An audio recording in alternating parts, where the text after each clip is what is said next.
Next up, we have a presentation on culture's effect on misinformation by Emily Ihara. Hello.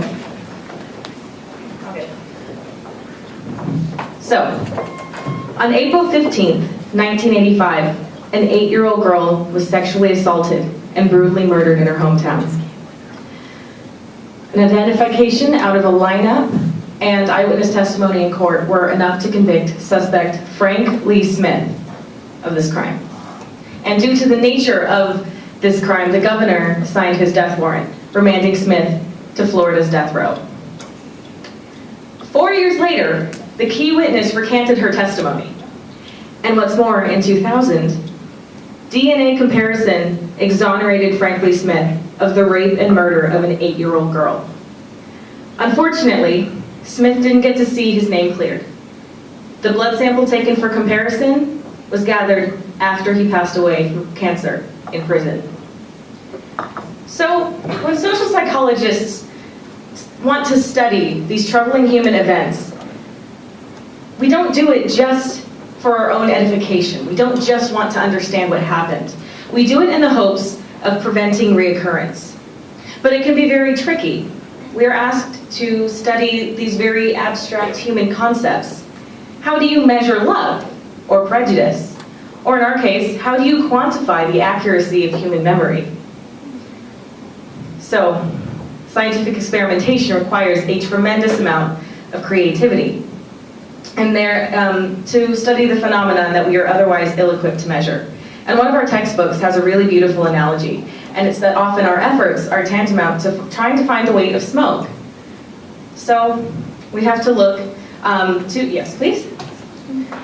So to our topic, we have to find a way to measure memory and look at the things that we would like to study. So as you can see, erroneous eyewitness identification or misidentification is one of the leading causes of wrongful imprisonment. Right. Okay. You're okay. You're fine.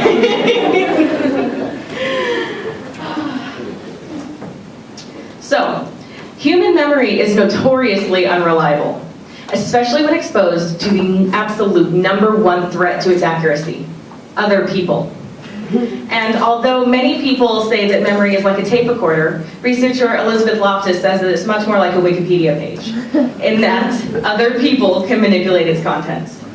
And even the most independent thinkers among us are not immune. And what's more, certainty is not an indicator of accuracy. You can be dead set that you remember something and be completely wrong. So, memory studies have already made changes in police procedure.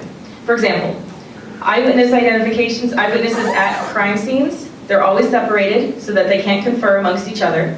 Lineups are very strictly supervised and structured. And as anyone who has seen an episode of Law & Order can tell you, leading questions are not allowed in the courtroom. Well, not on cross-examination, but we're taking this one step at a time. So, but despite all of these advances, all too often innocent people still pay the price for a crime they didn't commit. But this isn't just an American problem. Unfortunately, although this happens globally, we don't have a lot of data available to study this. But let's start with Japan, since in some of our future experiments we may use Japanese participants. Japanese officials have recently discovered a number of wrongful convictions, an act many analysts say is the awakening to a problem. 162 wrongful convictions were discovered. A number, by all estimates, is a drastic underestimate. And some go as far as to say that in this sense, Japan is where America was 20 years ago. But in looking at culture as a moderator of thought, we have to bear in mind that although there are individual differences in the way that we think, culture is the context in which we learn how to think. So, the prevailing idea in cultural cognition is analytic versus holistic cognition, which very generally is a division between Eastern and Western cultures.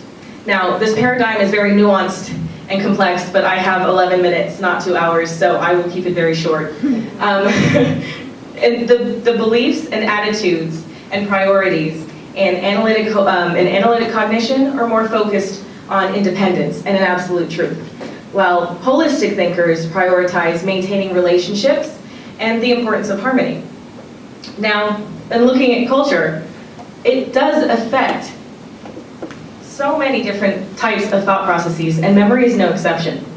So in looking at, no, not yet, in looking at the way that culture affects memory, we're also trying to look at the way it affects misinformation. So this is where Soka's professor, Seiji Takaku, one of his former students, Tom Stutzman, and I came in. We wanted to take a look at the effect, if any, that culture had on susceptibility to leading questions. And in susceptibility, we mean agreement to or the incorporation of the misinformation included in these questions. And our hypothesis for the current research is that holistic thinkers are more susceptible to leading questions than analytic thinkers are. Great. So we have our theoretical framework. This sounds really good, but the problem then became, how do we take this and make it a real experiment? And this is where that spark of creativity is so important. So we decided well, the thing is, in research design, you're pitting the need for pure information against a ton of other things. And the most annoying of those things, I'd have to say, is practicality. So many of my best ideas were shot down because they were time-consuming, costly, or illegal. And, but we eventually decided that we were going to manufacture a crime and then measure eyewitness responses with a manipulation. And we're going to simulate a crime, because the last time I checked, the internal review board still frowns upon murder. So we decided, although we would like to simulate a live crime in the future for some of our experiments, our pilot study is using a video. So you may recognize some of our themes. We hired actors, and some of them are in the audience, and we asked them to act out a series of crimes that we control the details of, that we could ask questions about later. So one of the examples of the video, click next. Okay. Just wait. So, go ahead. Give me your car keys right now. Well, that's me, by the way. First, They're carjacking me. Alright, and forget about all of this, you know, we have your ID, we know where you live, so tell the fucking fact that you misplaced your car somewhere. So I had to do that like 10 times, and every single time Nick was like obsessed with taking my purse. Like, I don't know what it was, but he needed to take my purse every time. My girl would like it. But that's right, his girl would like it. So these videos were designed to be stressful. And we filmed them from a first-person perspective for a reason. And we know that they are stressful because one day while we were filming the carjacking scene, at gunpoint, 2 unlucky Soka employees walked by and they panicked. One poor woman almost fell down the stairs. And they ran to the security station. We had told security what we were doing that day, but we were still certain that the police were going to come. So with a viable stimulus in hand, we set to creating our experiment. We decided to use the analysis holism scale, and then have the participants watch the video, and then ask them a series of leading and non-leading questions.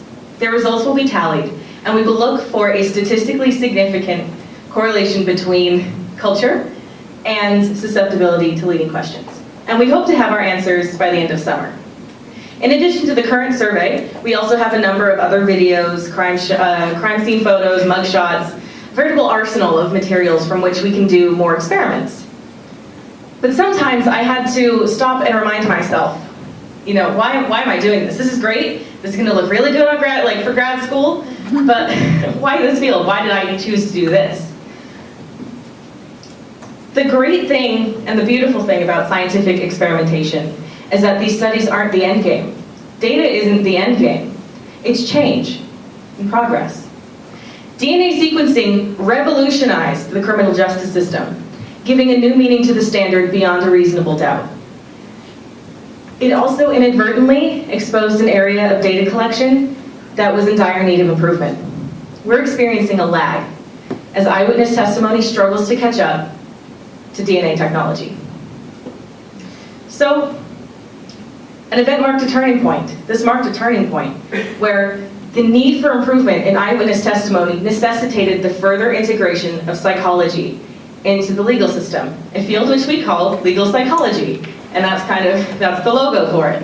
And studies like the ones we're conducting provide evidence that inform changes to the procedures. Now, progress is slow, and often it feels like the American judicial system is mending itself at a glacial pace. And it appears that many Asian countries are just beginning this process. But the way we see it, social psychologists exist to take a look at these troubling events and these problems, study them, and find ways to fix them.